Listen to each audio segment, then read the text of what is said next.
I used to think the ideal relationship was, oh, he has me all over his social media, so all these girls know. That doesn't stop anything. First of all, the men who post the most pictures have the most side. Okay, that's a fact. Because in my DMs, all on take you out, come with a real. All those DMs, I go on their page and they are cuffed up. So let's talk about it. So I used to really be like, oh, if you don't have me on your Instagram, it's not real. No, when it's not on Instagram, it's real. That's when it's real. Instagram will never see my man. Hey guys, it's your girl Eva Evans. You may recognize me from BET's Hustler in Brooklyn, VH1's Love and Hip Hop's Top 40 Greatest Moments, or even on BuzzFeed. But now you can catch me on MadameNoire's In This Room, where I discuss my love life and my friendships and how they've shaped me to be the woman I am today.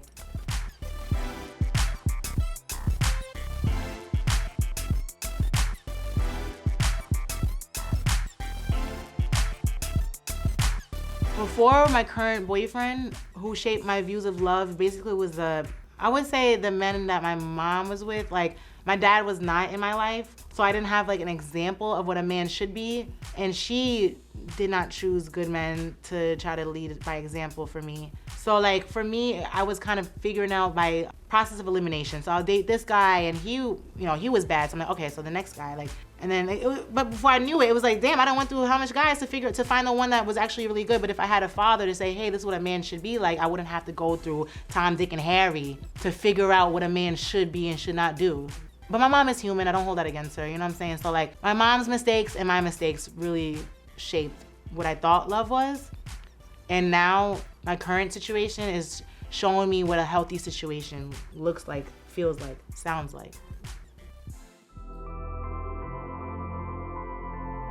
How I get myself through feeling insecure, I'm just like, you know what? This guy is amazing. I'm gonna give him the benefit of the doubt. He's not what I have been with before, so I don't need to hold certain things against him because he's not those guys. So he's not gonna do those things that those guys used to do. And then, like, you know what I'm saying? Like, if God forbid something happens, I'm popping. I could just find a new one. Like, and then, you know what I'm saying? Like, at the end of the day, you know what I'm saying? You could be replaced. So I mean, I just try not to stress too much because it's like I am Eva Evans. You feel me? Like, Thank you. A successful relationship looks and feels like happiness, man.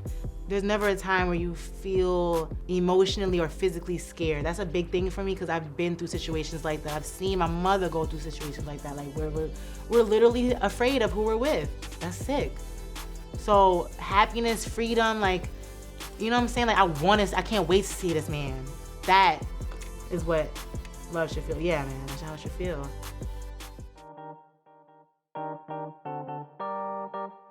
Balance is a big deal because there's love that your man will give you that your friends can't, and vice versa. There's love that your friends will give you and your man can't give you. Yeah, I know a lot of girls that when they get a man, you don't see her. You don't see shorty at all.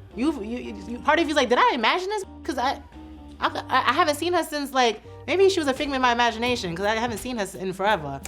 You know what I'm saying? So finding time for everyone in your life because you can't forget about your family. So you're chilling with your man, chilling with your friends, you have to see your family too. So, and then your career. You get a man, some girls stop doing what they love to do. Like, I remember somebody said, oh, I'm glad to see you're still doing stand-up even though you're in a relationship. I'm like, why would my man stop my career? Because there are women that do that. You know what I'm saying? It was just something to keep them busy until they found a man. It wasn't something they were into or passionate about. We're women, we can multitask, you know what I'm saying? Like, we could go to school and raise a kid, especially black women. We can go to school, raise a kid, and then go march for Black Lives Matter right after that shit. You know what I'm saying? Like, we're black women, we could figure it out. Like, yeah. So if you tell your homegirls, yeah, we can go get brunch on Saturday, and you forget that you tell your friends that, and your man's like, oh yeah, let's go do this. Oh, and then you're like, oh shoot, I double, like, because then your friend's gonna be like, well, damn. Definitely being organized helps a lot. So like when I make plans with my friends, I put it in my calendar. I may be like, oh, I wanna take you to the movies tomorrow. Sorry, bro.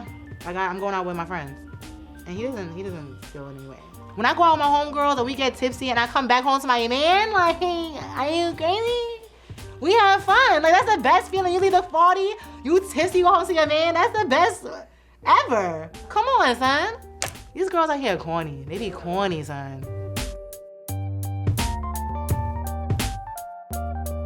Honestly, I think it sounds corny and cliche, but you really gotta love yourself first. It sounds corny, but it's not. It's Bible facts. Like, it's real stuff. There's a difference between someone who's an insecure person and a person who has insecure moments. There's a huge difference. If you're an insecure person, there's something about you that you don't like. If you get into a relationship, that's gonna be an issue. It's gonna be like a roadblock for y'all because you don't feel good. So when that person goes out, you're like, oh, you was out there talking to girls. And when that's not the situation, it's just that you feel like he's doing that because you don't like your body or you don't like something about yourself. So you think he doesn't like it too, because if you don't like it, who else is gonna like it? So he doesn't like it, so when he's out, he must be liking somebody else. And then that gets annoying for that guy.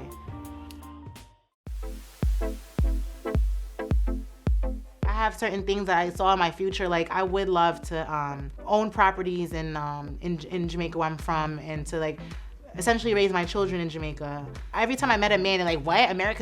Why would you want to raise your kid in a third world country? And it's just like, bro, like I can't see myself raising a black man in this country. I just don't see it. And I finally met a man who's like, yo, I definitely want to go back home with my kids too. And I'm just like, so now I can see building a family with this man because we both want the same thing. And when we first started dating, I was distracted because there was a lot of guys in my line, and I'm going to this show and that show. It was a lot going on.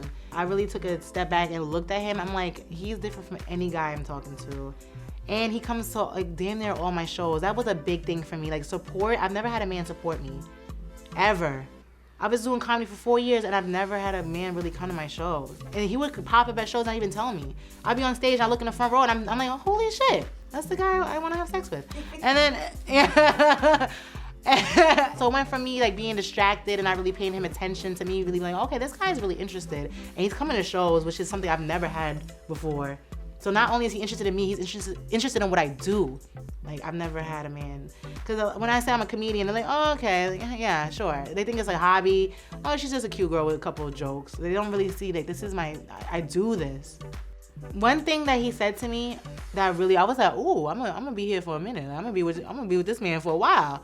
He's like, I don't want us to curse at each other when we argue, because when everything calms down and we're back to being lovey-dovey, you'll still remember me saying fuck out of here, bitch, and I'll still remember you saying fuck out of here, nigga. So even though we're back together and we're happy and everything, that those words still sting, and the echo is still there. And I've never thought about it like that, because I've been in abusive relationships. I've seen my mother being in abusive relationships, and it's like, okay, we cuss and carry on, maybe hit each other, whatever, and then you come back and it's like, whatever, it's fine, but it's not really fine. And he really pointed that out to me. He's like, when we argue, no cursing at all. And I like that because it was a different approach. I've never done that before. I want my relationship to be a safe space. So like, if my friends are acting, they have their own things going on, because everyone has their own life. So when my friends are preoccupied with their life and my family may not understand what I'm going through, when my friends are busy and my family doesn't get it, I can go to him. So definitely a safe space. Ah, shoot. It's a tie between my mom and my dad, and then me and my ex. Like my mom, like the fact that he was not there to help raise me affected me a lot. Because I'm just like, well, if my dad doesn't love me, there's something wrong with me. And that messed up my self-esteem. And when you have low self-esteem as a young girl, you do things that you shouldn't be doing. You know what I'm saying? And you're giving your body to men that shouldn't be having it. So that f***ed me up. My ex, he was abusive, and then he broke my heart. We were engaged, and then he got someone pregnant. I didn't find out until she was 4 months along. And then when I found out, I'm like, you know what? I can't live for other people anymore. And that actually made me go into comedy. So that really, I had a corporate job, quit my corporate job to do comedy full time. I've been doing that for 4 years now. So that my last relationship helped me realize what I wanted to do in life, what my calling was. And I'm doing so excellent. Like I'm really proud of myself and how much stride I've made in the comedy field. So my last relationship helped me realize what I wanted to do in life. And my relationship with my dad, it started, like my self-esteem started at 0, and I had to build that. I had to build it, and it was a long journey. But I'm in a really, really healthy and good space now. I got to a point where like, why does it hurt either emotionally or physically when I'm with someone? That doesn't seem right. So I really had to take a break and just focus on, well, what is it about me that I'm attracted to this? You know what I'm saying? Because it's like, I keep choosing the same type of guys over and over and over. So there's something about me. So I had to really sit and look into myself. Like, what the hell is going on? And in the Black community, we don't like to talk about it, but therapy, it helps. Oh yes, I sat on somebody's couch and cried for an hour for 6 weeks straight, so I could try to figure out how to find a good, not try to find a good man. It wasn't for a good man. It was try to figure out what's wrong with me, why I can't have a successful relationship. And I went through therapy and all of that to get to where I am. I'm not perfect, but I'm much further along than where I was.